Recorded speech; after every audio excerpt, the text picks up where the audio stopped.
President Trump is standing firm behind his comments regarding far-left lawmakers. In a series of tweets on Monday, the president says the U.S. will never be a socialist or communist country. He says if you are not happy here, then you can leave. And of course, this follows his comments where he said certain lawmakers should go back and fix what he calls the broken and crime-infested places from which they came. He adds certain people hate our country, are anti-Israel and pro-Al-Qaeda. This reiterates comments he made earlier in the day. When I hear people speaking about how wonderful Al-Qaeda is, when I hear people talking about some people with the World Trade Center, some people, no, not some people, much more than some people. When I hear the statements that they've made, and in one case you have somebody that comes from Somalia, which is a failed government, a failed state, who left Somalia, who ultimately came here, and now is a congresswoman who's never happy, says horrible things about Israel, hates Jews, hates Jews. It's very simple.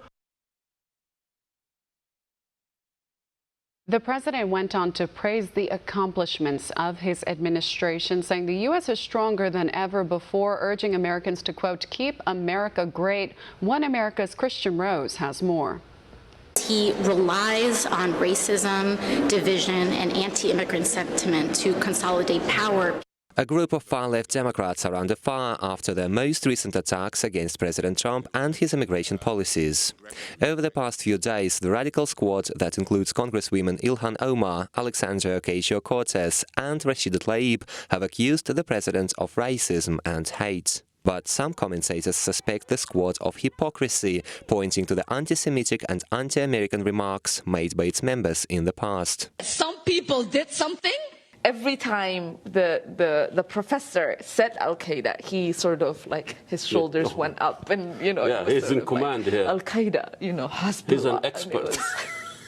Congresswoman Omar has been repeatedly criticized over her alleged efforts to downplay radical Islamic terror, which led to numerous deaths of American servicemen and civilians over the past few decades. Omar is known as a fierce defender of political Islam and a critic of the key U.S. ally, Israel. And during a press conference Monday, the Islamic Congresswoman explicitly failed to condemn Al-Qaeda, which killed almost 3,000 Americans on 9/11 alone. The president's specific claims, most notably that you're a communist and that you're pro-Al-Qaeda.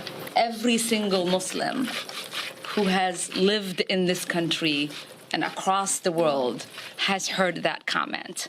And so I will not dignify it with an answer. Meanwhile, Omar's Islamic peer Rashida Tlaib of Michigan is known for her firm support for the Palestinian agenda amid ongoing tensions in the Middle East. Palestinian terror groups Hamas and Islamic Jihad have staged multiple attacks against Israeli soldiers and civilians during their weekly marches of return, vowing to exterminate the Jewish nation. But Tlaib has failed to condemn this blatant anti-Semitism and violence in the Palestine. It was my ancestors, Palestinians, who lost their land and some lost their lives. All of it was in the name of trying to create a safe haven for Jews post the Holocaust. Finally, another member of the far-left squad, New York Democrat Ocasio-Cortez, is under scrutiny yet again. On Saturday, an armed assailant attempted to stage an explosion at an immigration enforcement facility in Tacoma, Washington. In his manifesto, this homegrown terrorist cites Ocasio-Cortez's criticism of America's immigration system, calling migrant detention centers concentration camps.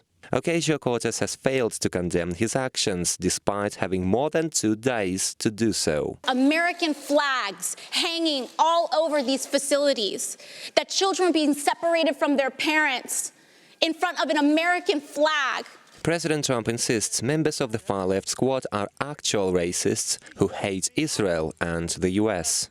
He also says the Democrat Party establishment appears to be endorsing the radical congresswomen, which may eventually alienate some Democrat voters. Hey, John, they hate our country. They hate it, I think, with a passion. Now, it's possible I'm wrong. The voter will decide. But when I hear the way they talk about our country, when I hear the anti-Semitic language they use, when I hear the hatred they have for Israel and the love they have for enemies like Al-Qaeda, then you know what? I will tell you that I do not believe this is good for the Democrat Party. Amidst the heated debates, some observers say the war of words between this administration and radical left Democrats is set to continue in the run-up to the 2020 elections. Kristian, Rouz, One America News. Want to see more videos like this? Click on the link below and subscribe to One America News on YouTube, and call your cable provider and kindly demand that One America News is added to your lineup. Call and subscribe today.